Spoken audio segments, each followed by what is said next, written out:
ಇಂದು ಚಳ್ಳಕೆರೆ ವಿಧಾನಸಭಾ ಕ್ಷೇತ್ರದ ಶಾಸಕ ಟಿ ರಘುಮೂರ್ತಿ ಅವರು ಚಿತ್ರದುರ್ಗ ಜಿಲ್ಲೆಯ ತುರುವನೂರು ಹೋಬಳಿಯ ತುರುವನೂರು ಗ್ರಾಮದಲ್ಲಿ ನಡೆದ ಕರ್ನಾಟಕ ಸರ್ಕಾರದ ಗ್ಯಾರಂಟಿ ಯೋಜನೆಗಳ ಹೋಬಳಿ ಮಟ್ಟದ ಸಮಾವೇಶದಲ್ಲಿ ಪಾಲ್ಗೊಂಡ ಸಂದರ್ಭದಲ್ಲಿ ಅವರು ಮಾತನಾಡಿದರು.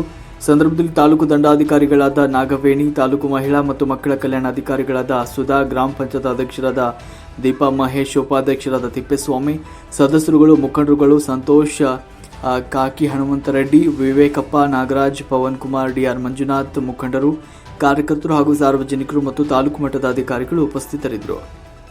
ವರದಿ ಹರೀಶ್ ನಾಯಕನಹಟ್ಟಿ, ಮಹಾಯುದ್ಧ ನ್ಯೂಸ್, ಚಳ್ಳಕೆರೆ. ಯಶಸ್ವಿ ಅನುಷ್ಠಾನದ ಬಗ್ಗೆ ನಾವೆಲ್ಲರೂ ಈ ದಿನ ಸಾಕ್ಷಿಯನ್ನ ಕರೆಸಿದ್ದೇವೆ.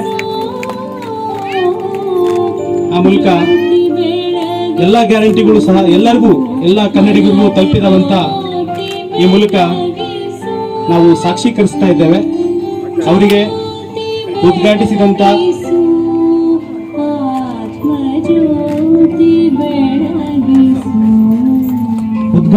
ಎಲ್ಲ ಗಣ್ಯಮಾನ್ಯರಿಗೆ ಗೃಹಲಕ್ಷ್ಮಿ ಯೋಜನೆ, ಗೃಹ ಜ್ಯೋತಿ ಯೋಜನೆ, ಯುವ ನಿಧಿ, ಶಕ್ತಿ ಯೋಜನೆ ಇವೆಲ್ಲನೂ ಕೂಡ ನಾವು ಆದ್ಯತೆ ಮೇರೆಗೆ ತಮಗೆ ಒದಗಿಸ್ತೀವಿ ಅಂತ ಹೇಳಿ ಚುನಾವಣೆ ಪೂರ್ವದಲ್ಲಿ 2023 ಮೇ ಚುನಾವಣೆ ಪೂರ್ವದಲ್ಲಿ ನಾವು ಈ ಸರ್ಕಾರ ಅಂದರೆ ಆಗಿನ ಕಾಂಗ್ರೆಸ್ ಪಕ್ಷ, ಆಗಿನ ಎಲ್ಲ AICC KPCC ಅವರು ಹೇಳಿದರು. ಅದಕ್ಕೆ ಪೂರಕವಾಗಿ ಈ ರಾಜ್ಯದ ಜನರು ಬೇರೆ ಬೇರೆ ಬರೀ 5 ಗ್ಯಾರಂಟಿಗಳಷ್ಟೇ ಅಲ್ಲ, ಬೇರೆ ಈ ರಾಜ್ಯದಲ್ಲಿರ್ತಕ್ಕಂಥ ಹಿಂದಿನ ಸರ್ಕಾರದ ವೈಫಲ್ಯಗಳಿರ್ಬೋದು, ಜೊತೆಗೆ ಚುನಾವಣೆ ಪ್ರಣಾಳಿಕೆಯಲ್ಲಿ ಈ 5 ಅಂಶಗಳನ್ನು ಹೊರತುಪಡಿಸಿ ಬೇರೆ ಬೇರೆ ಯೋಜನೆಗಳು ಕೂಡ ಇದೆ.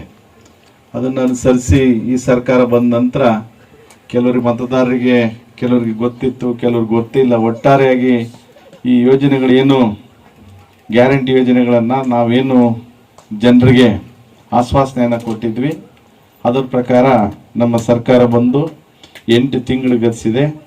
8 ತಿಂಗಳು ಒಳಗೆ 5 ಗ್ಯಾರಂಟಿಗಳು, ಕೆಲವು ಯೋಜನೆಗಳು ಅನ್ನಭಾಗ್ಯ ಯೋಜನೆ, ಜೊತೆಗೆ ಶಕ್ತಿ ಯೋಜನೆ.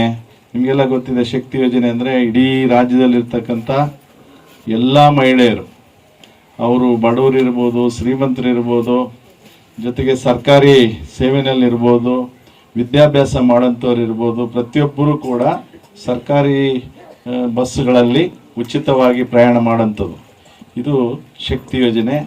ಇದು ಜೂನ್ 11ನೇ ತಾರೀಕಿನ ಪ್ರಾರಂಭ ಆಗ್ಬಿಡ್ತಿದ್ದು. ಅದೇ ರೀತಿಯಾಗಿ ಅನ್ನಭಾಗ್ಯ ಯೋಜನೆ, ಈಗಾಗಲೇ ಶಕ್ತಿ ಯೋಜನೆಯಲ್ಲಿ ಸುಮಾರು 140 ಕೋಟಿಗಿನ್ನ ಮೇಲ್ಪಟ್ಟು ಮಹಿಳೆಯರು ಬಸ್ಗಳಲ್ಲಿ ಸಂಚಾರ ಮಾಡಿದ್ದಾರೆ, ಮಾಡ್ತಾನೂ ಇದ್ದಾರೆ. ದಿವಸ ಸುಮಾರು 50ರಿಂದ 60 ಲಕ್ಷ ಮಹಿಳೆಯರು ಪ್ರತಿ ದಿವಸ ನಮ್ಮ ಸರ್ಕಾರಿ ಬಸ್ಸುಗಳಲ್ಲಿ ಉಚಿತವಾದ ಪ್ರಯಾಣವನ್ನು ಮಾಡ್ತಕ್ಕಂಥದ್ದು. ಇದು ಒಂದು ಶಕ್ತಿ ಯೋಜನೆ ಅಂತ ಹೇಳಿ ವಿಶೇಷವಾಗಿ ಮಹಿಳೆಯರಿಗೋಸ್ಕರನೇ ಈ ಒಂದು ಯೋಜನೆ ಶಕ್ತಿ ಯೋಜನೆ. ಜೊತೆಗೆ ಅನ್ನಭಾಗ್ಯ ಯೋಜನೆ ಏನು ಮೊದಲು 10